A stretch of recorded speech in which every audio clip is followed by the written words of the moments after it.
Je vous encourage donc, frères et sœurs, par les compassions de Dieu, à offrir vos corps comme un sacrifice vivant. Le sacrifice vivant. Que veut dire le sacrifice vivant?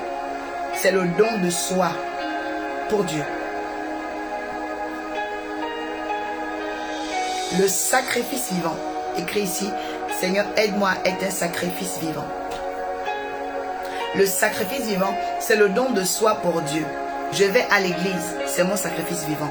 Je suis en jeûne, c'est mon sacrifice vivant. Le sacrifice vivant, c'est toutes les actions que je pose physiquement qui opèrent un plus dans ma relation avec Dieu. Que Dieu fasse de toi un sacrifice vivant. Une femme qui bouge pour Dieu, un homme qui bouge pour Dieu. Que tu ne sois pas seulement dans la spéculation. Ah, j'aime Dieu, amen, alléluia, j'aime Dieu. C'est pas suffisant. Bien-aimé, c'est pas suffisant du tout. Tu aimes Dieu, c'est vrai. Mais tu dois prouver ton amour à Dieu. Ok? À offrir notre corps en sacrifice vivant. Lorsque le corps se sacrifie, lorsque le corps obéit à Dieu, lorsque le corps fait un effort de se discipliner, là par exemple on est dans Teva Torah, on se discipline. De 6h à 15h, on ne mange rien. On reste en prière, on cherche la pensée de Dieu pour notre famille, la volonté de Dieu pour notre église, la volonté de Dieu, et on prie pour cela. Amen. Offrons nos corps en sacrifice pour devenir des sacrifices vivants. D'accord? Parce que le sacrifice vivant devient agréable à Dieu. Le fait que tu te sanctifies, tu évites de toucher les hommes, toucher les femmes. C'est un sacrifice vivant. Reçois au nom de Jésus la capacité de devenir un sacrifice vivant. La Bible dit que ce sera pour votre part un culte raisonnable. Vous voyez? Alors que le culte, c'est par le culte qu'on adore. C'est pourquoi je veux parler ce soir de l'adoration sacrificielle. Mais adoration sacrificielle. Mais adoration sacrificielle. Amen. La Bible dit, ce sera pour vous un culte raisonnable.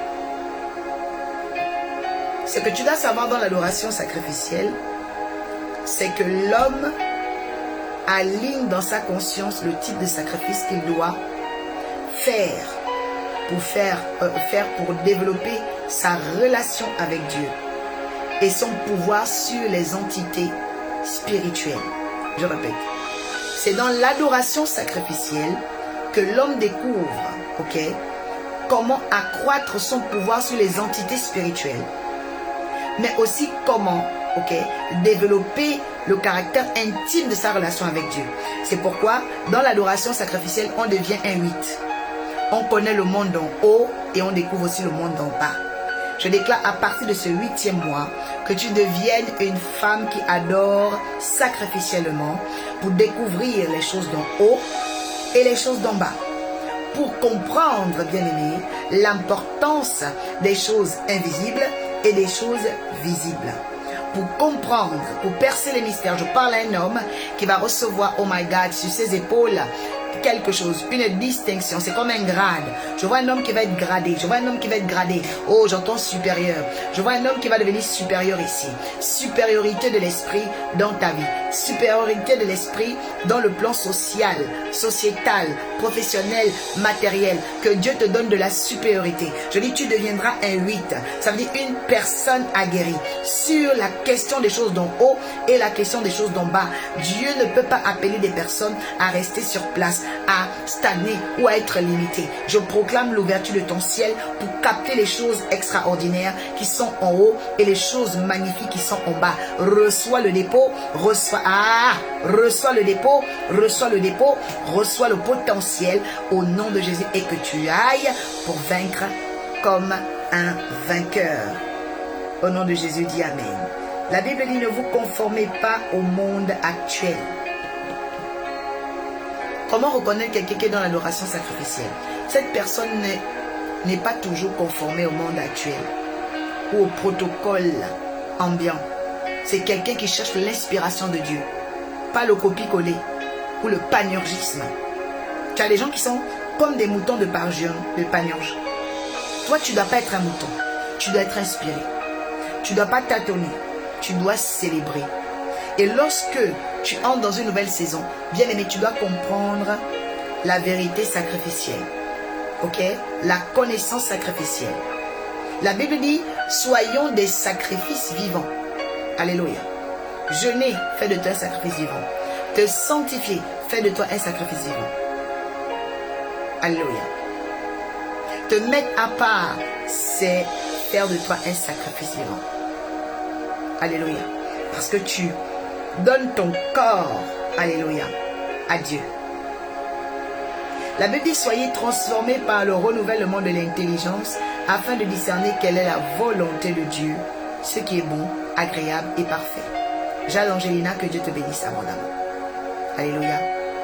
Alors je vais dire à une personne, lorsque réellement tu as Dieu dans ta vie, tu peux comprendre que dans une adoration qui est sacrificielle, l'homme va aligner, je vous assure, l'homme va s'aligner à, développer des connaissances qui vont accroître son pouvoir sur les entités. Sur la terre, il y a trop d'entités spirituelles. Tu ne peux plus te permettre de marcher sans accroître ton pouvoir. Oh, dis Seigneur, l'heure est venue que tu accroisses mon pouvoir. L'heure est venue que tu augmentes mon pouvoir, mon autorité. Kama, Edo, aujourd'hui, le Seigneur va briser le pouvoir de rejet. J'ai dit le pouvoir de rejet est cassé cette nuit. Tous ceux qui sont connectés, qui étaient rejetés, oh Paris, Zabagadadadadada, Rokatatata, tu seras accepté. Tu seras accepté. Tu seras accepté. Tu seras accepté. Tu seras accepté au nom de Jésus-Christ. Tu peux dire Amen. La Bible dit, par la grâce qui m'a été donnée, je dis à chacun de vous de ne pas avoir une haute opinion de lui-même, mais de garder des sentiments modestes. Chacun selon la mesure de la foi que Dieu lui a donnée. En effet, de même que nous avons plusieurs membres dans un seul corps, tous les membres n'ont pas la même fonction. Pourquoi la Bible va nous emmener aux fonctions des membres? Parce que dans l'adoration sacrificielle, on va aussi mettre de côté notre ego, notre orgueil, notre présomption. Parce que nous sommes dans le sacrifice. Alors nous laissons aussi la gloire aux autres. Je déclare à partir de ce jour, tu laisseras la gloire aux autres. Parce que tu es dans le sacrificiel. Celui qui adore de façon sacrificielle n'a pas honte de céder une place, de se détacher de quelque chose. Parce que dans l'adoration sacrificielle, tu comprends que rien ne nous appartient. Tout est passager, tout est éphémère. Mais pendant le temps où tu détiens une chose, tu dois la chérir, la cultiver. La Bible dit, celui qui laboure sa terre en mangera les fruits. Celui qui arrose un figuier en mangera les fruits. Tu ne peux pas manger les fruits d'un arbre que tu n'as pas planté, que tu n'as pas arrosé, que tu n'as même pas su entretenir. Alléluia. C'est une chose importante. C'est une chose importante, c'est une chose capitale. Dans l'adoration sacrificielle, ce qui importe celui qui adore de façon sacrificielle, c'est jusqu'où la parole de Dieu a gagné les cœurs. Jusqu'où la parole de Dieu a transformé les cœurs autour d'elle ou autour de lui, ou même son propre cœur. Que Dieu transforme ton cœur. Que Dieu transforme ton cœur. Aujourd'hui, je déclare par ma prière, par ma déclaration, que l'adoration sacrificielle soit révélée en toi au nom de Jésus-Christ. De même, la Bible dit, nous avons des dons différents selon la grâce qui nous a été accordée. Alors que ce soit le don de prophétie, d'exercer la foi, un autre peut être appelé à servir, se consacrer à son service ou à son ministère d'enseignement. Que celui qui enseigne se donne à son enseignement. Vous voyez, l'adoration sacrificielle, vous allez la reconnaître parce que celui qui est dans le sacrifice, il donne tout. Celui qui n'est pas dans le sacrifice compte ce qu'il donne. Je répète. Celui qui est dans le sacrifice, il donne tout. Mais celui qui n'est pas dans le sacrifice, il compte tout ce qu'il donne. Alors tu es de quel côté de l'histoire? Est-ce que tu donnes tout à Dieu? Ou plutôt, tu comptes tout ce que tu donnes à Dieu? Oh my God. Adoratrice Olivia, je prie au nom de Jésus au travers de ce cadeau que l'Éternel des armées fasse de toi une vraie adoratrice. Que Dieu élève le niveau de l'adoration. Je pouvais le dire aujourd'hui par le Saint-Esprit. Que Dieu t'emmène dans une adoration profonde, dans une ample adoration, une adoration de largesse et une adoration de hauteur. Que Dieu te fasse monter à un nouveau palier de l'adoration. Au nom de Jésus, quelqu'un dit Amen. Alors, dans l'adoration sacrificielle, nous comprenons l'effort que nous devons fournir, mais aussi nous comprenons que parfois on doit laisser les autres régner et s'effacer. Parce que nous sommes dans le sacrifice et nous comprenons la valeur du sacrifice. Ne pas comprendre, c'est différent. Mais quelqu'un qui connaît la valeur du sacrifice, il ne doit pas jouer avec. Surtout pas toi.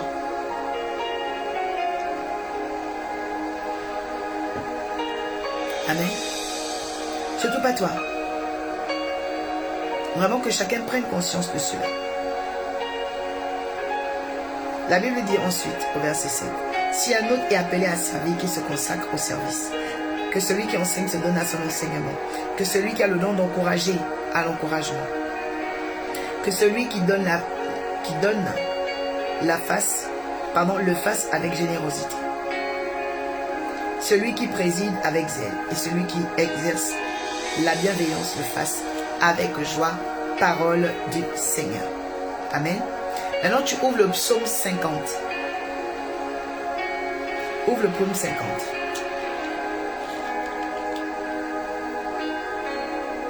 Donc là, j'ai déjà introduit l'adoration sacrificielle. D'accord? Allons dans le psaume maintenant. Ok, moi j'y suis.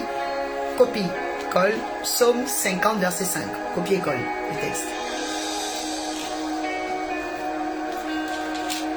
Je rappelle à tous ceux qui veulent être dans les prières matinales, ce sera à partir de 6 h. Donc normalement d'ici 1h30, on aura fini. Parce que c'est la finale. Donc juste après l'enseignement là, on fait monter tout le monde pour les témoignages. Aujourd'hui c'est les témoignages et les témoignages. La Maillot, que Dieu te bénisse.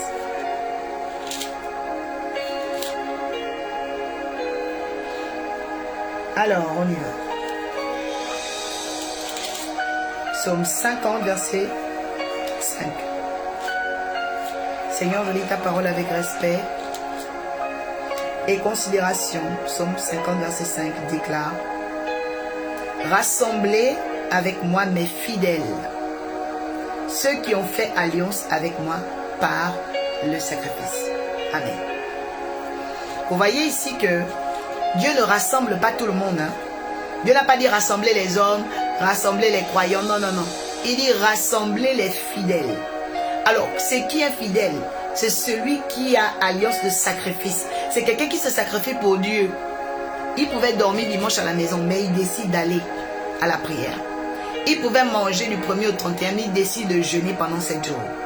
Il pouvait voler l'argent parce que à la caisse, on lui donne accès, mais il est honnête à la caisse de son travail.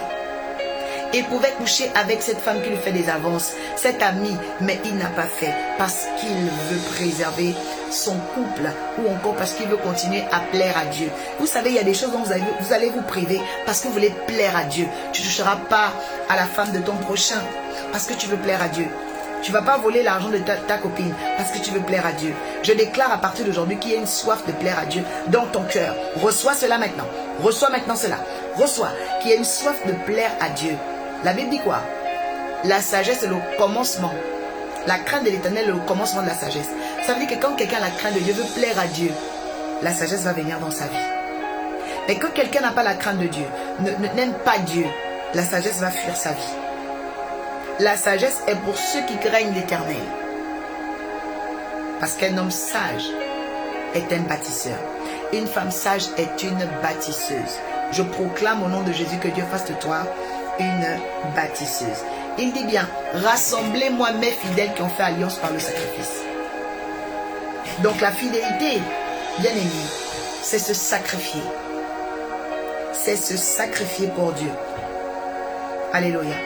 Que tu recommences à te sacrifier pour Dieu. Parce que déjà, il est le premier qui t'a aimé. Donc si tu ne te sacrifies pas pour Dieu, ah ben, ça va être un peu compliqué. Oui. C'est le premier. Ils ont alliance, ok, par le sacrifice. Tout à l'heure, je vous ai dit, on va aussi aller à ce niveau. On va classer les différents types de sacrifices. Donc là, je vous ai déjà parlé du sacrifice vivant. Le sacrifice vivant, c'est lorsqu'on se donne entièrement à Dieu. Ok? Nos efforts vont sur le terrain pour évangéliser. C'est un sacrifice vivant. Lorsque tu donnes ton corps pour le service de Dieu, tu es à l'accueil, tu es chantes, tout ça. Tu es un sacrifice vivant. Amen. Parce que grâce à ton action, nous pouvons offrir un culte agréable à Yahweh. Alléluia. Et la Bible dit quoi? Lorsque les fidèles vont se rassembler avec Dieu, le ciel va proclamer la justice et les choses qui sont justes. Ça veut dire quoi? Dans la vie, écoutez bien, quand vous pratiquez l'adoration sacrificielle, ce n'est pas les hommes qui combattent pour vous. Le ciel va parler en votre faveur. Je lève ma main. Oh, Camille Adou, Chapaya Adou. Je déclare que le ciel va parler en ta faveur. Au nom de Jésus, pour que tu aies des opportunités. Le ciel va te favoriser. Je déclare que tu es favorisé. Je déclare que tu es favorisé. Au nom de Jésus, tu peux dire Amen. Alléluia. Donc, vous avez le sacrifice vivant. Ensuite, vous avez le sacrifice d'alliance. C'est quoi le sacrifice d'alliance? C'est le sacrifice comportemental qui passe par la fidélité. Vous avez le sacrifice vivant, mais vous avez le sacrifice d'alliance. Toutes les alliances, si tu t'allies à un homme, une femme, tu dois être fidèle dedans. Amen. Quelqu'un, il n'y a pas d'alliance sans fidélité. Il n'y a pas d'alliance sans fidélité. Le sacrifice vivant, le sacrifice d'alliance. Celui-là, c'est par le comportement, la fidélité, la loyauté. Ce sont des sacrifices d'alliance. Parce que quand tu es en alliance, on va te demander la fidélité, la loyauté. On va aussi te demander le travail. Ça veut dire que tu dois apprendre à faire des efforts, travailler sur toi, travailler pour gagner ta vie. Il y a un effort de travail pour que ce qui est en toi puisse éclore. Alléluia. Le Saint-Esprit est en train de nous exhorter, de nous parler. Alléluia, à ne pas rester dans le statu quo. Il dit de rassembler les fidèles, ceux qui ont alliance par le sacrifice. Amen. Et la Bible dit ensuite, les cieux publieront la justice de Dieu. Donc je peux comprendre qu'il y a des gens qui n'ont pas encore vu la justice de Dieu parce que, les gens ne sont pas en train d'appeler les sacrifices d'alliance. Personne n'a bâti des sacrifices d'alliance. Oui. C'est les sacrifices d'alliance qui rendent fidèles. Même si tu as l'impression que le monsieur est bizarre, fais un sacrifice d'alliance sur ce monsieur ou sur cette femme. Fais un sacrifice d'alliance pour durer dans tes bénédictions, au travail ou partout ailleurs. Les sacrifices de l'alliance parlent plus vite que tout. Alléluia. Il est important de bâtir les sacrifices d'alliance. Par exemple, j'ai parlé du mariage, mais aussi l'alliance de la protection. Ce sont des sacrifices, mais il faut écouter qu'est-ce que Dieu te demande de faire comme sacrifice. Amen. Psaume 116, verset 17. On sera beaucoup dans les psaumes aujourd'hui. Psaume 116, verset 17. On copie.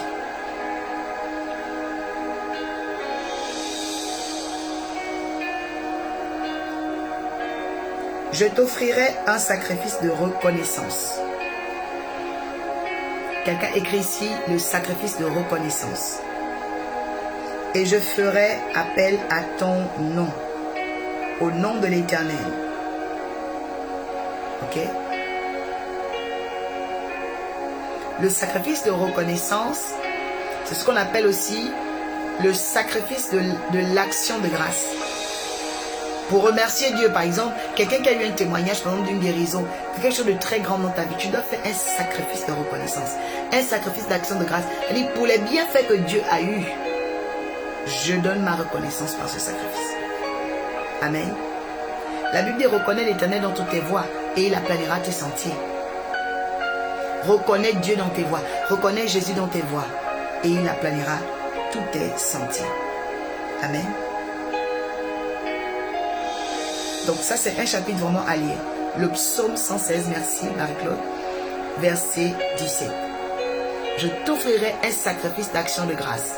Dans ma version, c'est écrit un sacrifice de reconnaissance. Vous voyez? C'est pourquoi je vous ai dit, qu'est-ce que c'est en fait? C'est l'action de grâce. D'accord? C'est le troisième type de sacrifice. J'espère qu'on est ensemble.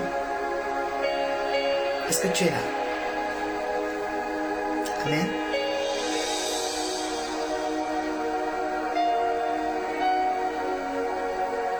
Sacrifice de reconnaissance. Et ensuite il dit, et je ferai appel au nom de l'Éternel. Verset 18. J'accomplirai tous mes vœux envers l'Éternel en présence de son peuple. Dans les parvis, la maison de l'Éternel, au milieu de toi, Jérusalem, louez l'Éternel. Quelqu'un dit Amen. Vous voyez ici, il dit, il va accomplir ses vœux. Un vœu, c'est comme un pacte que tu scelles avec Dieu. C'est un engagement que tu scelles avec Dieu. Ce sont des vœux. Anne a fait un vœu de donner son premier-né à Dieu. Et quand il est né, elle allait déposer, elle a respecté la parole. Elle a accompli son vœu. Parce que le bébé Samuel là, c'était pas un bébé normal. C'était un futur prophète qui devait établir la royauté en Israël. Donc c'était pas un simple bébé. C'était quelqu'un qui avait une grande mission qui était dans son ventre. Alors qu'est-ce qu'elle a fait? Elle a fait un vœu. Il y a des sacrifices de vœux. Samuel que vous voyez là, c'est un sacrifice de vœux vivant. Parce que Dieu avait parlé à sa mère. Mais sa mère ne comprenait pas. Et quand elle a vraiment été déchirée par la vieille issue, elle a décidé d'être plus simple et d'arrêter d'être Dieu. C'est comme vous la voyez comme ça, elle a maintenant une grande crainte de Dieu sur elle. Parce que Dieu est capable de changer les temps. Je ne sais pas qui t'a dit, oh oui, je n'aime pas Dieu. La personne va changer d'avis. Je dis, reçois le pouvoir de convertir les cœurs maintenant. Les gens vont changer d'avis devant toi. On me montre un homme noir au crâne rasé. Un homme noir au crâne rasé qui va venir vers toi. Il y a une dame ici, quelqu'un. Je vois la personne te demander pardon. Crâne rasé. Reçois au nom de Jésus. My God, la personne se met à genoux. Reçois maintenant au nom de Jésus. Reçois maintenant au nom de Jésus. Alléluia. Il y a le sacrifice de vœux. Quelqu'un dit le sacrifice de vœux. Amen. Vous prenez exemple, Anne qui a donné Samuel. Le sacrifice de vœux, c'est Seigneur, cette année, il reste 4 mois. Je déclare que je ne finirai pas cette année sans telle chose. Je me mets en prière, Seigneur, je veux opérer ce bateau. Je veux ce bateau avant janvier. Seigneur, donne-moi ce miracle, Papa, cette année. Et je termine ma prière, je scelle un sacrifice de vœux. Ça veut dire ce que moi j'attends. Je l'ai déjà obtenu par la foi. Et c'est pourquoi je scelle mon sacrifice de vœux. Que Dieu bénisse tes vœux. Que Dieu bénisse tes vœux, servant du Viviane. Dominique Huchet, que Dieu bénisse vos vœux. Que Dieu bénisse tes vœux, Gladys, Marie-Flore, Christa Diamond. Que Dieu bénisse tes vœux. Alléluia. On va continuer avec Hébreux, chapitre 10, verset 10 à 14.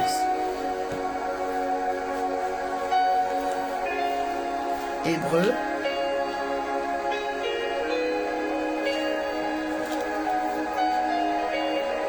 Est-ce que tu commences à aller mieux? Hébreux.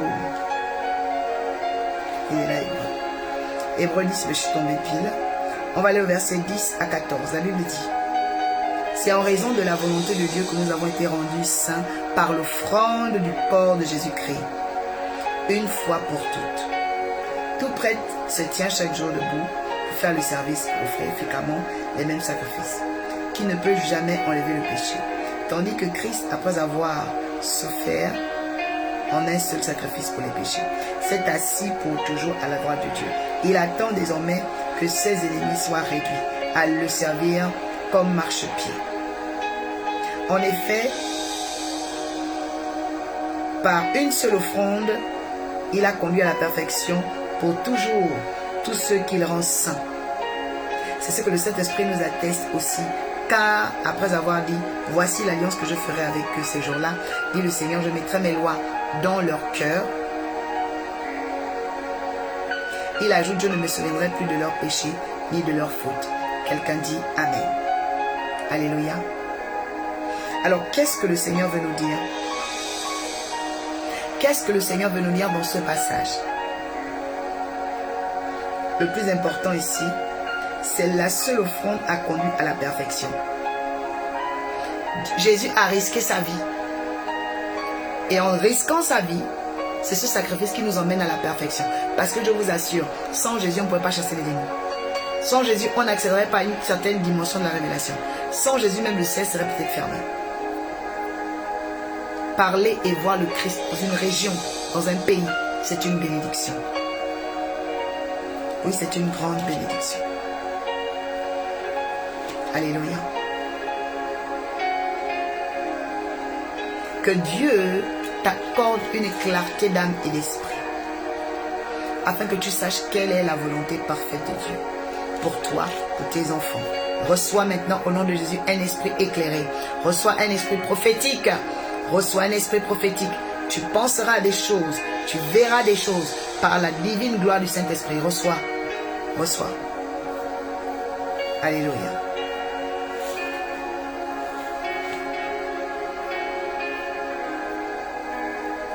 Ensuite, Lévitique 22, verset 29. Lévitique 22, verset 29.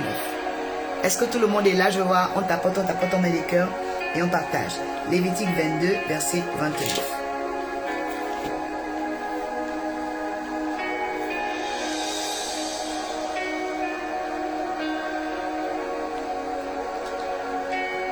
Lévitique 22, 29.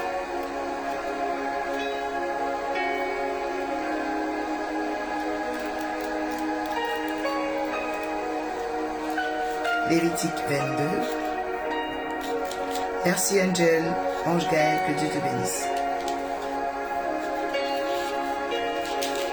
Alors, que dit Lévitique 22, verset 27? Nous lisons la parole de Dieu avec respect et considération.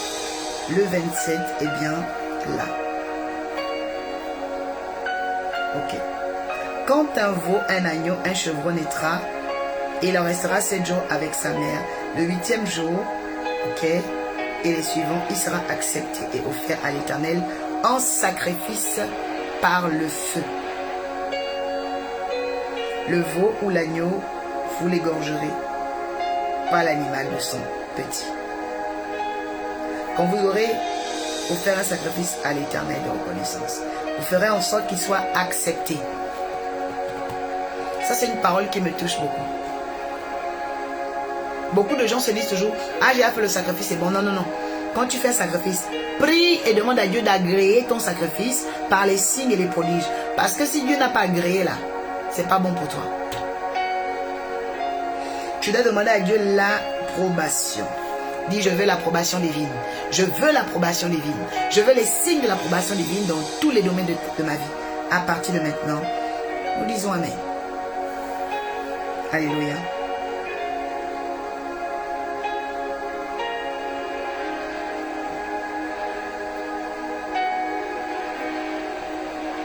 Oui, l'approbation, Carole. Que Dieu t'accorde l'approbation divine. Lumière Aïgel reçoit. Angel reçoit. Françoise reçoit. Amen. C'est vraiment important. Ok. Genèse 4, verset 4.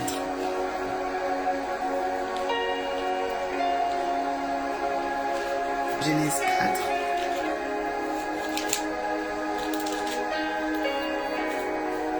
Genèse 4, verset 4. La Bible dit, de son côté, Abel fit une première-née de son troupeau et de leur graisse.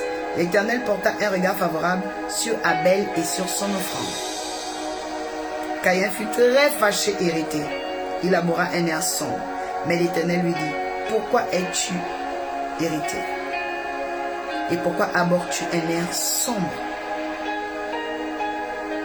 Oui. Donc, il y a des personnes, à cause des combats de la vie. Les combats t'ont rendu sombre. J'appelle la lumière sur toi. J'appelle la lumière sur toi. Oh, rega, ruga, rega, do. Il y a une onction qui te touche. Reçois la lumière. À cause des combats, à cause des difficultés, des fois tu deviens sombre. Oh, que la lumière soit. Que la lumière soit. Receive it, receive it. Que la lumière soit, que la lumière soit, que la lumière soit. Sur ta face, elle vient. Dans tes finances, elle vient. Dans ta santé, elle vient. Reçois Bianca, reçois Maman de Chloé, reçois Mathurine. J'appelle vers toi, ambassadeur Dimitri. Une santé de fer. Une grande santé de fer. Alléluia. Il dit, qu'as-tu fait de ton frère qui crie jusqu'à moi? Désormais tu es maudit, chassé loin. Tu ne seras plus. Tu ne percevras plus toutes les ressources. Tu seras errant, vagabond sur la terre. Caïn dit à l'Éternel, ma peine est trop grande pour être supportée. Voici que tu me chasses de cette terre aujourd'hui. Je serai caché loin de toi. Je serai errant et vagabond. Personne ne pourra me tuer. L'Éternel dit, si quelqu'un tue Caïn, il sera vengé cette fois.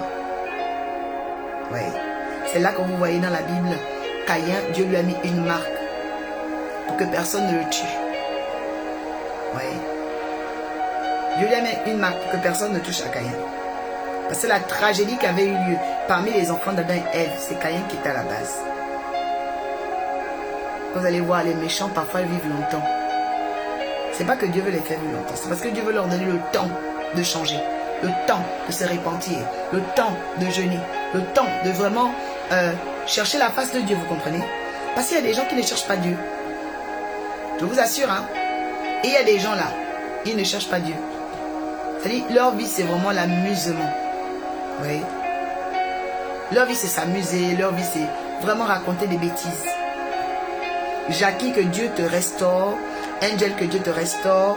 Au nom de Jésus-Christ de Nazareth. Que Dieu remette la lumière dans vos vies. Amen. Merci Seigneur. Dans Lévitique 22. On n'est plus là-bas. On va aller maintenant à Hébreu. Hébreu 13, verset 16. Amen. Alors, Carl, soyez bénis. Comment allez-vous? Est-ce que ça va mieux? Voilà. Dans 20 minutes, je commence à faire monter chacun. Il faut qu'on écoute les témoignages. François, je peux déjà demander à monter. Dans 20 minutes, on va le faire.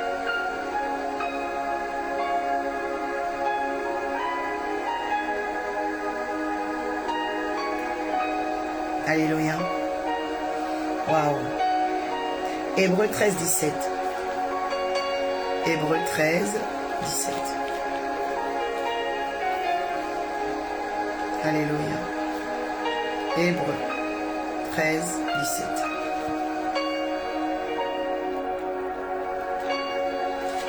Hébreu.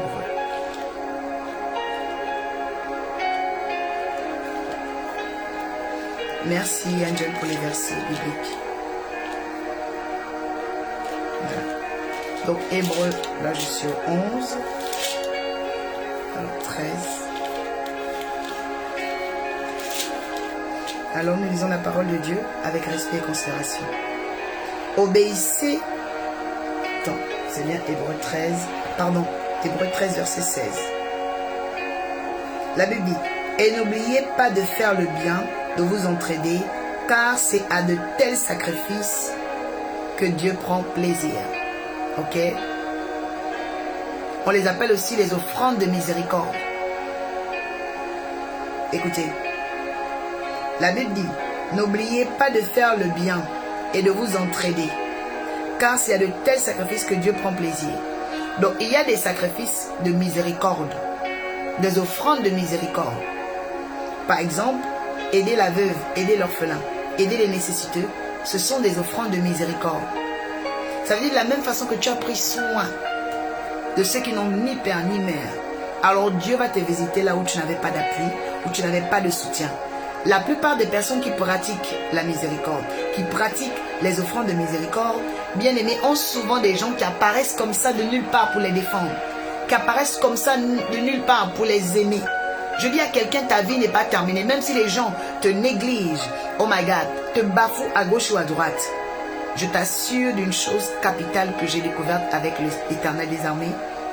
C'est que quand tu pratiques vraiment la miséricorde, c'est-à-dire les offrandes de miséricorde, tu penses aux veuves, tu penses aux orphelins, aux nécessiteux, tu as des types d'aides qui sont rares. Oh, reçois des aides rares. Des aides, oh, quand les gens m'ont dit, mais c'est extraordinaire. Reçois des grandes aides. Reçois des grandes aides. Que les anges t'aident, les hommes t'aident, les rois t'aident, que la terre même commence à t'aider. Il y a des gens qui ont eu des aides, mais extraordinaires. Mais comment c'est possible? Pourquoi? Parce que cette personne avait pratiqué une œuvre. Les sacrifices de miséricorde. Alléluia. Écrit sacrifice de miséricorde. Il y a ces sacrifices bien-aimés qui existent bel et bien. Malachie chapitre 1 verset 8.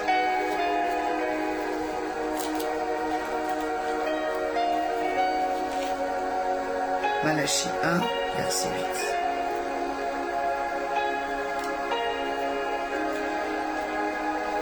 Alléluia. Oui, le sacrifice de miséricorde, c'est la visite de la veuve et l'orphelin. C'est les dons aux démunis. Angel, que Dieu te bénisse, que Dieu soit avec toi. Amen.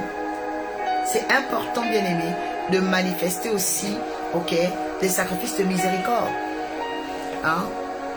Tu vois comment tes enfants sont bien. Toi aussi, fais la rentrée scolaire des orphelins. Amen.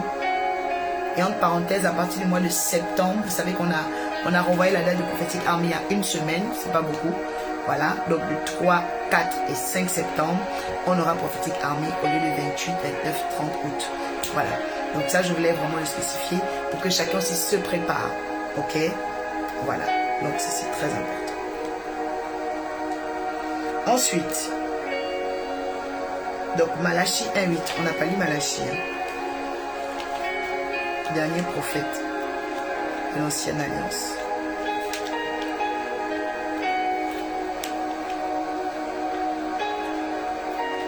Malachie chapitre 1 verset 8. C'est avant Matthieu, hein, normalement, Malachie.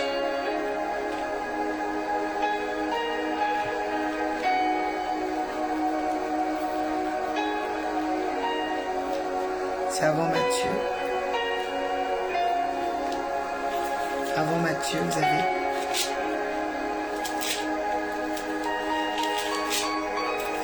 des livres comme Malachie. Donc Malachie 1, verset 8 dit quoi?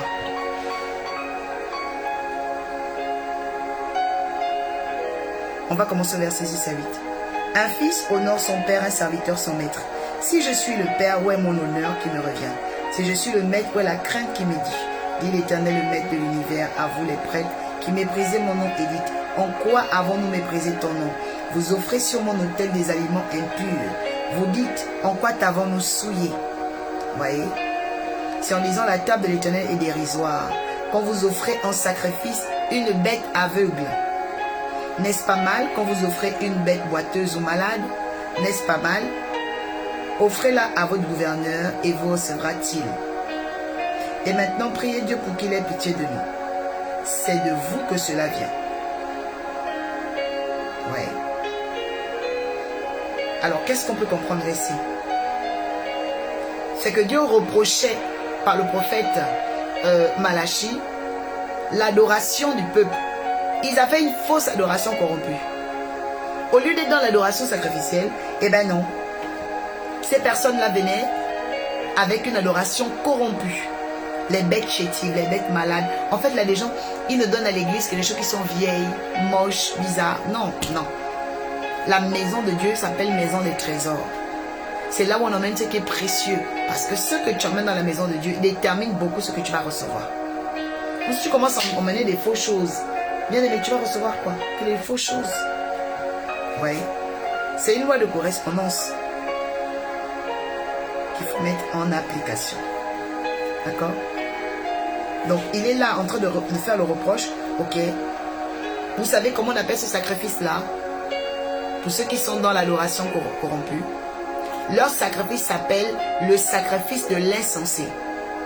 Le sacrifice de l'insensé, c'est le type de sacrifice des personnes qui veulent servir Dieu, mais qui ont des peurs. Et donc, au lieu de donner des choses entières et valeureuses, ils vont donner des bêtes. Voilà, comme on voit les bêtes chétives, des bêtes malades. Il y a des offrandes qui sont malades. Il y a des offrandes qui sont vraiment des poids, des blessures, je vous dis. Alléluia. Pourquoi? Parce que derrière tout sacrifice, il y a un cri. Tu entends? Cri. Le sacré qui crie. Alléluia.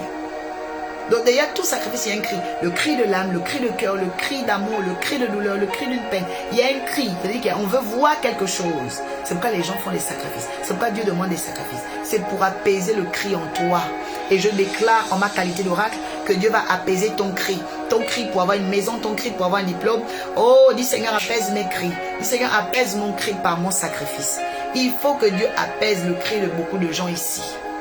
Tu n'as plus la paix. Il faut que Dieu impose une nouvelle dimension.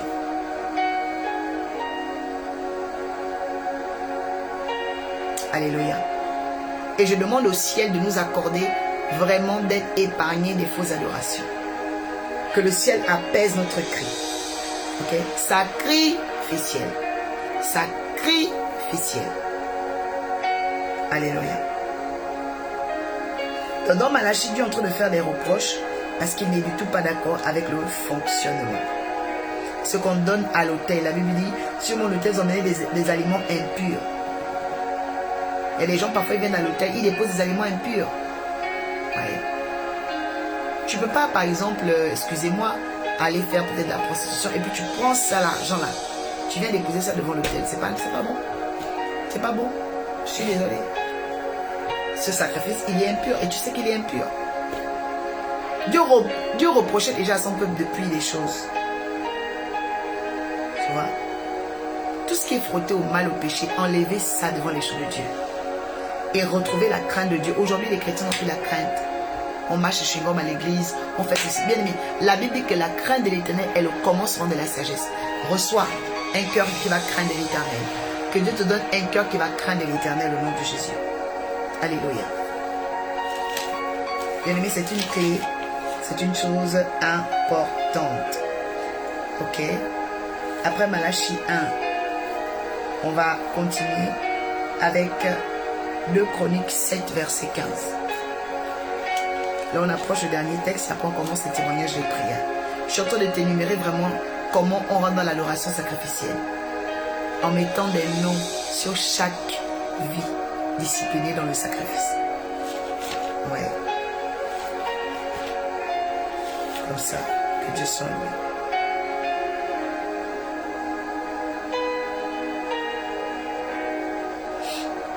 Amen. J'avais donné quel texte là? 2 Chroniques 7, 15. Merci Nancy, merci Nancy. Il faut que je prenne des trucs chauds. Que Dieu te bénisse abondamment.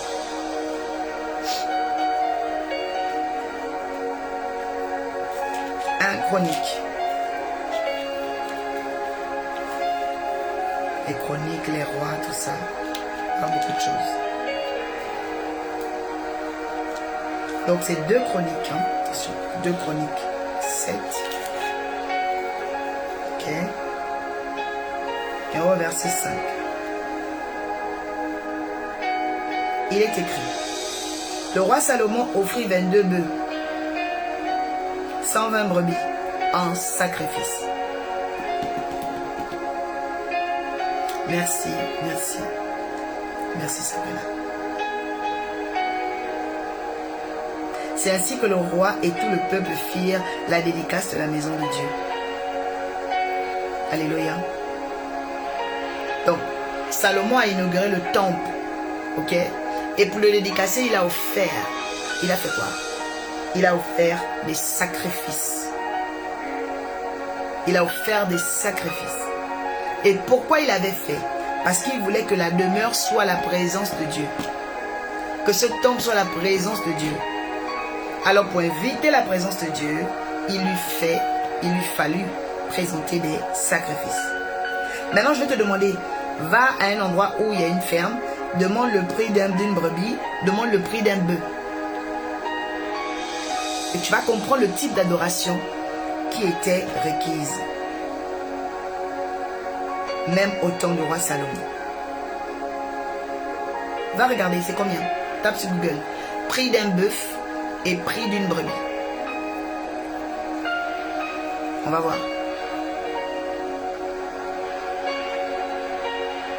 Je vous attends. Tapez sur Google, prix d'un bœuf, prix d'une brebis. On va voir. Je vous attends. Ok. La Bible dit, non, pas la Bible, pardon. La sœur Nancy. Nancy dit, le bœuf ici est au moins à 700 000, voire 800 000. Très bien.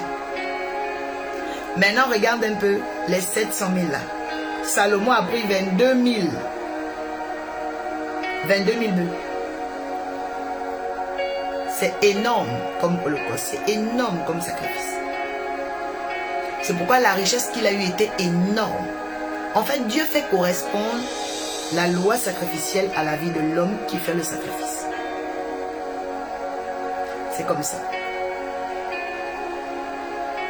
Alors, le prix d'une brebis, on voit ici, la brebis va être entre 100 000. Ok?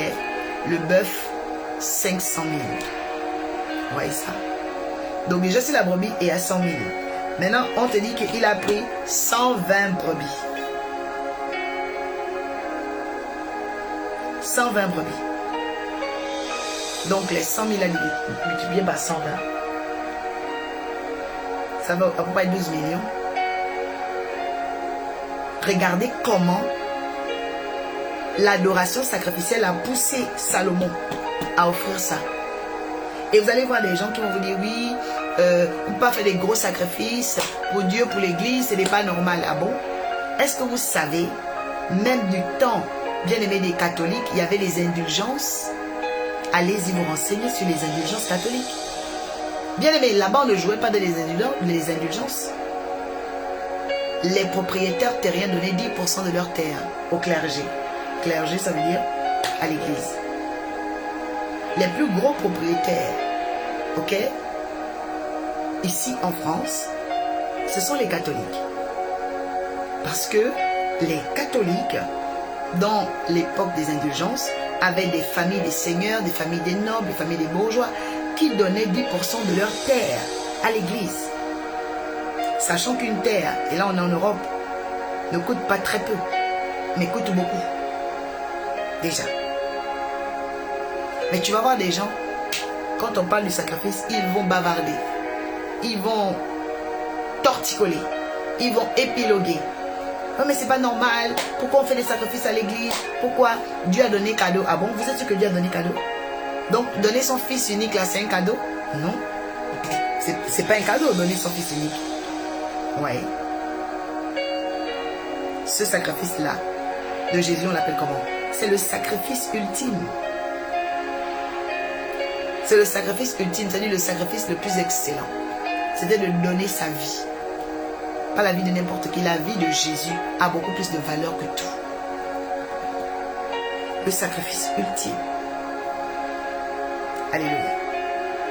Et donc je reviens sur le sacrifice de l'insensé. J'espère que tu as noté. L'insensé, c'est celui qui ne sait pas honorer Dieu. C'est celui qui n'a pas la politique ou encore les moyens de sa politique. Donc il ne fait que rêver, mais il ne passe jamais à l'action. Il spécule, mais il n'a pas d'œuvre. Vous voyez? C'est important, bien aimé, de comprendre qu'il y a différents types de sacrifices. Et quand vous allez comprendre ça, vous allez mûrir. Et les choses vont devenir un peu plus faciles. Que les choses deviennent faciles par cet enseignement dans ta vie. Alléluia. Donc tu vas écrire cela, le sacrifice ultime. Allez. Proverbe 21, verset 3, dernier texte pour aujourd'hui. Proverbe 21, verset 3.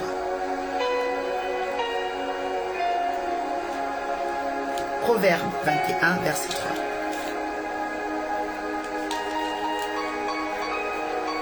Ok.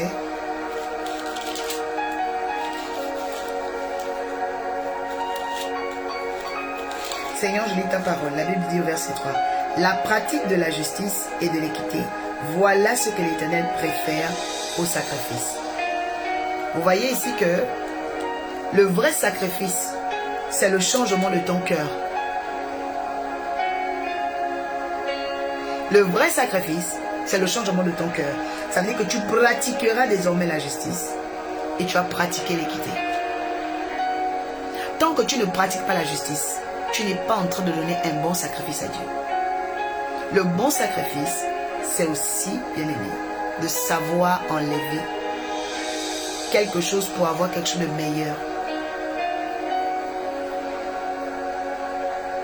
La faveur de Dieu va te rendre meilleur, la miséricorde va te rendre meilleur, mais toi-même tu dois t'appliquer, tu dois pratiquer, tu dois te discipliner. Quelqu'un écrit discipline, discipline, discipline. Alléluia. Alors on va commencer à faire monter les uns et les autres. François, si tu es là, tu peux commencer à demander à monter. Amen. Alors je veux aussi terminer pour parler. Ok. Des sacrifices de la piété. Alors c'est quoi les sacrifices de la piété? Évidemment, une personne qui est pieuse, c'est une personne qui est prête. Une personne qui est pieuse, c'est une personne qui va donner du temps aux autres. Sera à l'écoute. Dans les sacrifices de la piété, qu'est-ce qui montre que tu es pieux? Ça veut dire que tu exerces vraiment ta piété. Le respect de tes alliances. Respect de tes engagements. Respect de tes partenariats. Respect de ta communauté fraternelle. Respect de ta communion avec le Saint-Esprit. Respect de l'autorité et du leadership dont tu dépends. Le respect de beaucoup de ces choses, ok, vont participer au sacrifice de notre piété. Oui, c'est le sacrifice de notre piété. Tu vois quelqu'un qui est là, qui paye sa dîme, qui paye ses engagements, qui fait, c'est pas un jeu, hein. Elle est là en train d'honorer le sacrifice de sa piété. Oui.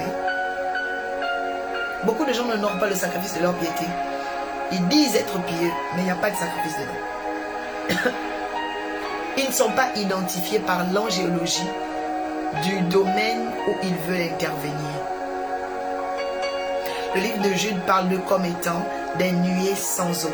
Que Dieu éloigne de toi ce type d'agent.